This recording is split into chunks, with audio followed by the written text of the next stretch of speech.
With his mind he sinned no more, with his heart he sinned no more, with his life he sinned no more. Whoa. With his eyes he sinned. My name is Garett. I served as a sniper in the 1st Infantry Division for a year in Iraq. February of 04, February of 05, around Bakuba, which is in the northeast corner of the Sunni Triangle. I joined up 1 month before September 11th as a cavalry soldier, and I was ready to go to war for my country if I needed to. I joined for economic reasons, for college benefits, and my father was a Vietnam vet, and I was, the first 13 years of my life, as an Army brat. We retired after 20 years. So I knew that serving my country was a good way that I could earn my college education honorably. And I ended up in Kosovo on a 9-month peacekeeping deployment where I became really extremely proud of being a soldier in the U.S. military. I saw the potential of what the U.S. military was capable of. And 6 months after that, I was deployed to Iraq for a year. And I saw the exact opposite, and ultimately failure of how U.S. military can be abused and used in wrong purposes. And I was very quick to speak out, and I became the first active duty member of Iraq Veterans Against the War in 2004.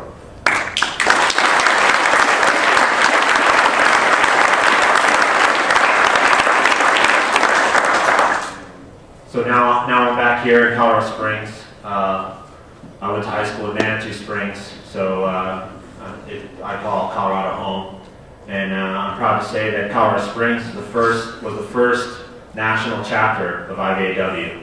So we made history here in Colorado Springs, and I think it's not a surprise because this is a very, very strong military town. Most of you people here in this room are no strangers to sacrifice of family and friends who have gone to war and who have served their country. And I'm sure many of you in here are veterans yourselves of some time or another.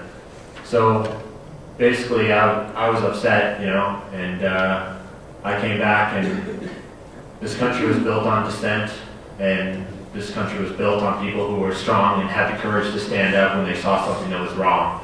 And I think that we can steer this country back into potential what's right for America.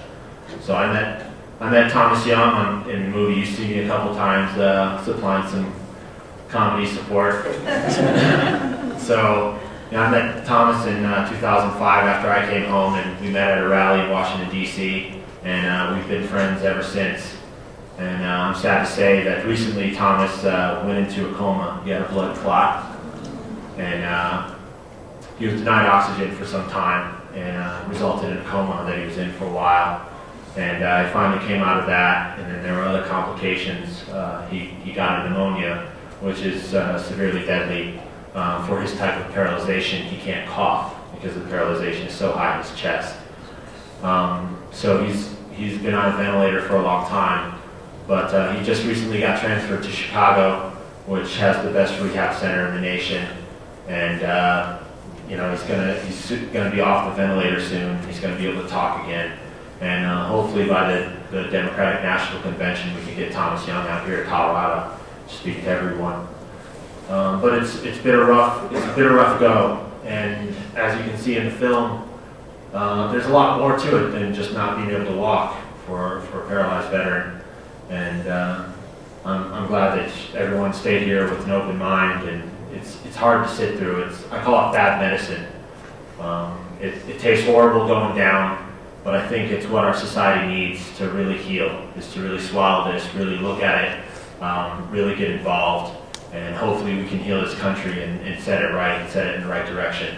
So I've been friends with Thomas. I know the directors. I sat down with Phil Donahue and a lot of the artists and musicians in the film. So I know a lot of the details about the movie. So feel free to ask any questions about that. With his